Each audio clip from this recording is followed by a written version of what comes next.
So far, you have developing several Jesus, some of them played by Jonathan Rumi. What's the difference among this Jesus in The Chosen, and the previous ones? Well, when you see other Jesus projects, some of which I've loved, they're oftentimes very reverent. Jesus is very stiff, formal, beautiful. He speaks like he's always quoting scripture. And I believe that The Chosen does not deny his divinity. We see his miracles. We see that he is the Son of God. We see that he is without sin. But we also see that he is a human being. We see him brush his teeth. We see him dress a wound. We see him tell a joke.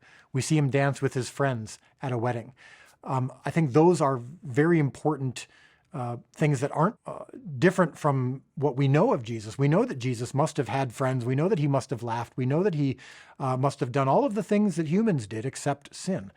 And so I think The Chosen, by taking the time to show his humanity, and Jonathan Rumi's beautiful performance, he feels like someone you could be friends with, and yet he also feels like someone who could do a miracle and who could be the Son of God when he's portraying it. I think that's what's different about it. It feels like it feels real, it feels human.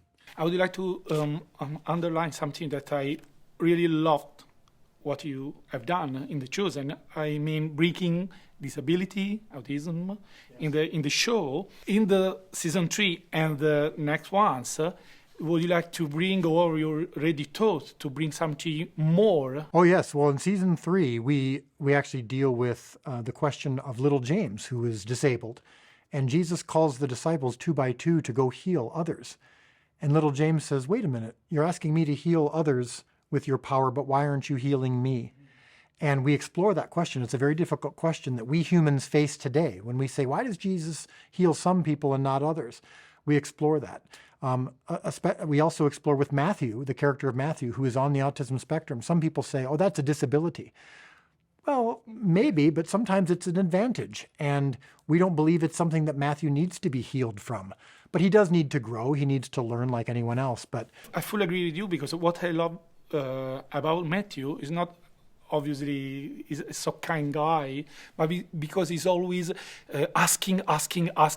It's like offering a chance to the audience. Yes. Because maybe audience obviously are passive, meanwhile they are watching the show. And Matthew is like audience, because as an audience I would like to ask. Yes, that's a great point. That's one of the things that has been the best part about the character of Matthew, is because we portray him as having given up his faith for several years. And so now he's coming back to the faith and he's learning anew, just like Mary Magdalene.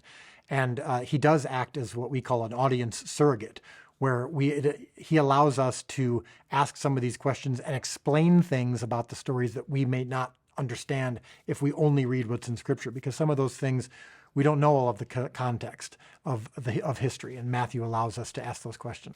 Thank you so much, Mr. Dallas. Yeah, I appreciate it. So lovely to meet you. I can't wait. I hope maybe I'll see you if I go back to Italy. Yeah, for sure, 100%. Yes. I think playing Jesus in The Chosen, the series, is I'm much more familiar with the character now. As a character, I'm much more comfortable. Certain things as an actor start to just happen automatically, certain reactions, certain responses. And I think even the accent, the voice that I use is settled in. In the first short film we did together, there's still a little bit of finding what that voice is. So I think, and anytime you get to playing a character for a few seasons, everything just kind of settles in a bit, and it feels a little easier.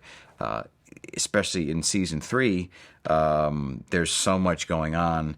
There's so much more to say this season than previous seasons, so I've got my work cut out for me. So it's not easier in that respect, but it's going to be well worth it. I mean, when people see season 3, I tell people it's going to melt their faces off, because it's just so epic on so many levels. So I can imagine as an actor you have to follow a script, but I would like to ask you how much about your personal own touch have you put into developing your Jesus?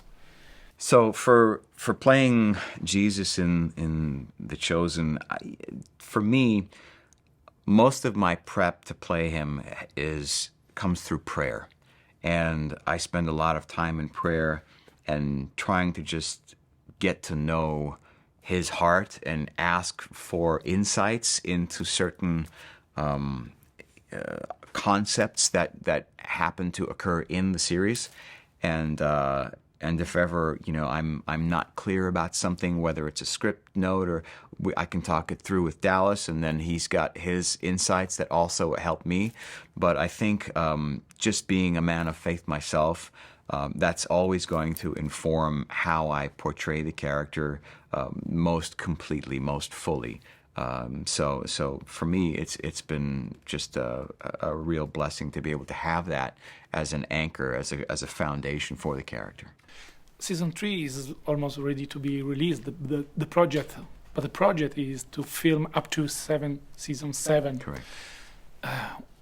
About you, how can it possible to deal with the idea to film almost 60 episodes? Because it's such a long period. It's also not an easy target to keep people attention for 7 seasons. Yeah. Well, I think the way The Chosen plans to keep people engaged is to develop these characters and these relationships in ways that nobody's really thought about before or seen. We focus on the humanity of the disciples and the humanity of Jesus and their interaction. And because we're building it over such a long period of time, what I found even after 3 seasons is that people are just continually and increasingly engaged and just completely curious about what Jesus' physical human life would have been like. And so to kind of now have that concept of a Jesus that they want to relate to, and then seeing him being put through these very well-known events from the Bible, I think people are just going to want to know what happens next and to see how we interpret those scriptures and how they affect the relationships that we've brought to fruition so far. What's the desire that you want people to take away from The Chosen? It's a big question. Yeah. I'm like, where do I stop? No, because you're an actor, but at the same time, you're involved in the story as a Catholic guy. Yeah. I think that I would want people to walk away from The Chosen with a relationship with Jesus that they didn't have before.